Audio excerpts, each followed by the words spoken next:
practice, great week of prep. Looking forward to really getting into the Coliseum back home, and again with a great crowd and seeing what our kids have to offer. I think they've done a wonderful job this week in preparation, and we'll see how it goes. It's going to be fun. With that, I'll take any questions you got. EA, good to go? EA got some work today. I think it's going to be more game time decision, but he did get work today and looked good.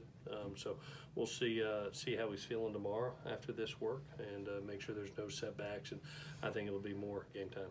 Mm-hmm. Anyone else who could possibly come back, like Stephen Carr or something? All the rest of them are listed day to day. I think Christian's definitely back. I think Chris Steele's definitely back. We'll see. Everybody else is going to be day to day and really game time decisions. But EA is probably the next closest one up.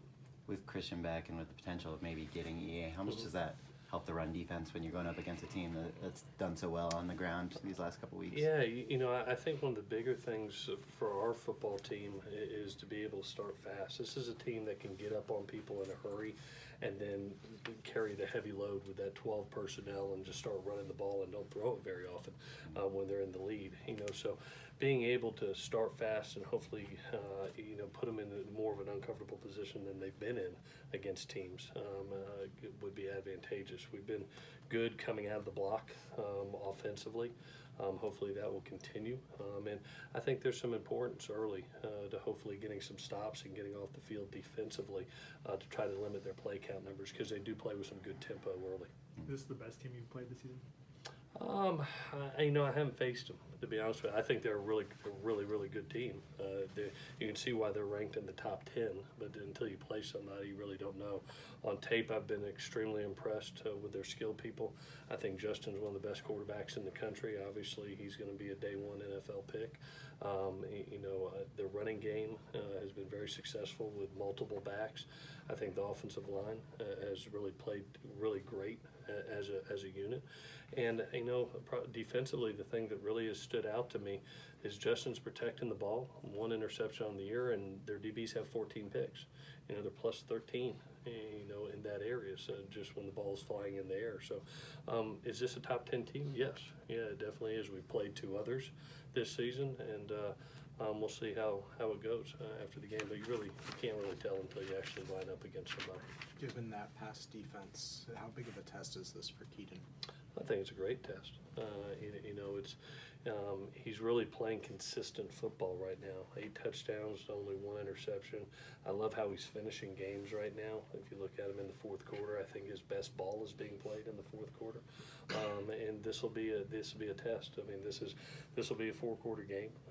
Definitely, these are 2 good teams going at each other, and I look to see his consistency keep on going. And this is.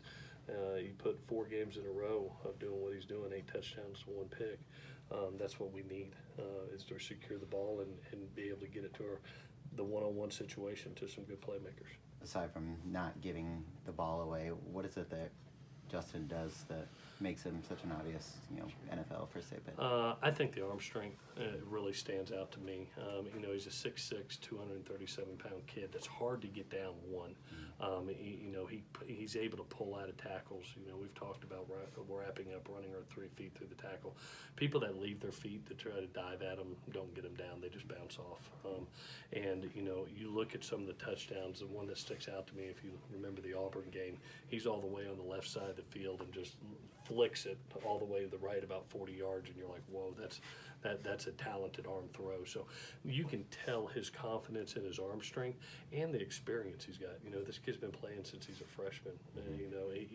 He's a really experienced QB that has a lot of confidence in his decision making and his arm strength that's evident on tape.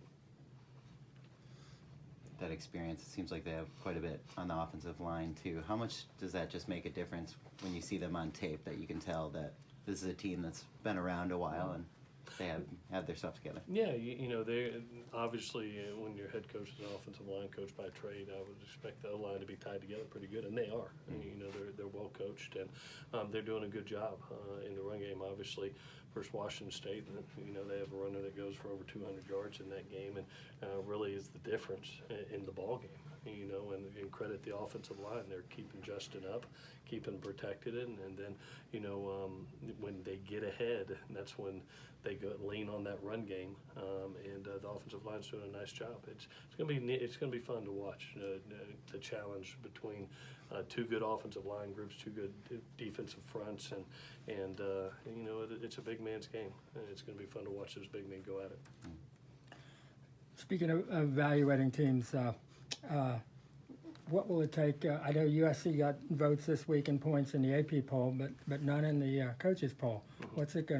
What will it take to get points in the coaches poll? I think keeping on winning, Dan. We've got two good wins under our belt over the last 2 weeks to get us to 5-3 and topping the Pac-12 South. To beat another top 10 team obviously helps. But to beat a good Oregon team that's being talked about, in a playoff situation obviously helps. I think when you get those really credible wins, if you're able to accomplish that, obviously you get respect and reputation. For us, we really, our goals are not to be where we ranked, or our goal is to win a championship, and it starts with the Pac-12 South Championship, and this is a huge game. Saturday's a huge game to take a step towards that. So we're looking forward to the opportunity. You will vote for them. That you've got to vote. You will, if they deserve it, you'll give them a vote. Who is that? USC. USC. Yeah. If we win this game, Yeah. I kind of like us. Yeah, Okay. I would like us. I would like us a lot. I like the players, and I like the team they're becoming. I think this team is improving, and it's shown on tape and it's shown in their play. And this would be another step in improvement. And that's where you want your best ball. I've always said, they remember what you do in November, and here's November, and these next 4 games are ultra critical, starting with this one.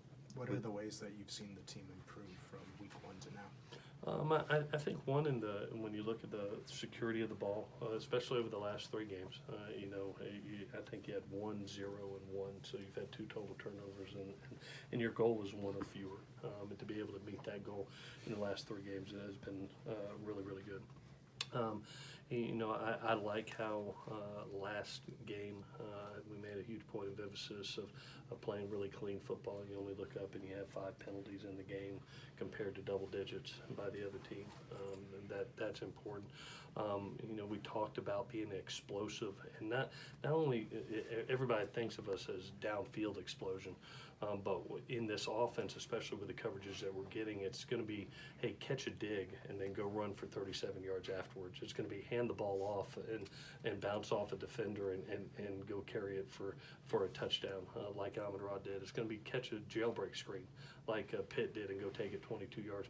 Those are huge plays, and that's where I think we've gotten better, is the yards after the catch by our kids. They've always been known as, hey, they can make great deep ball plays, but they're really making plays after the catch right now. And I think the offensive line is doing a phenomenal job. They were put to the test last week versus Colorado, and I think guys like Austin Jackson, Elijah Vera-Tucker, and Brett Nealon, and Jalen and Drew are doing a wonderful job of picking those things up. Knock on wood, I think Elijah may be playing as good at the guard position as I've seen in a long time, and especially in the protection standpoint. So I've watched us grow. Now it's time for us to grow a little bit more against a good Oregon team. With 4 games left, anyone that hasn't played that might get in this last month because of the redshirt rule? Or? You saw Kyle Ford step in, and we'll use all 4 games there for body, not only body at wide receiver, but body on special teams. We'll try to get four games in there. There's some guys just right on the cusp. Jude's got 1 more game that we can get to, but there's some guys that are right on the cusp. I don't know if there's anybody that hasn't played right now that is sitting at 0 games that's going to step in here. I'm more hoping that we get some injury guys back, and it's looking that way. I think we're really close on some guys, but I'm hoping that the injury guys get back soon, so we don't have to use some true freshmen that may not quite be ready yet. Could we see Ethan Ray this year? You know, he's getting better. He's not medically cleared to play, but you know, he's out there actually on routes on air and moving and gaining confidence. And you know, his future is really, really bright. I'm proud for him. You know, when you have 2 ACLs and you come back and looking like he does right now, he's got a bright future. All right, guys. Thank you. Thanks, Coach.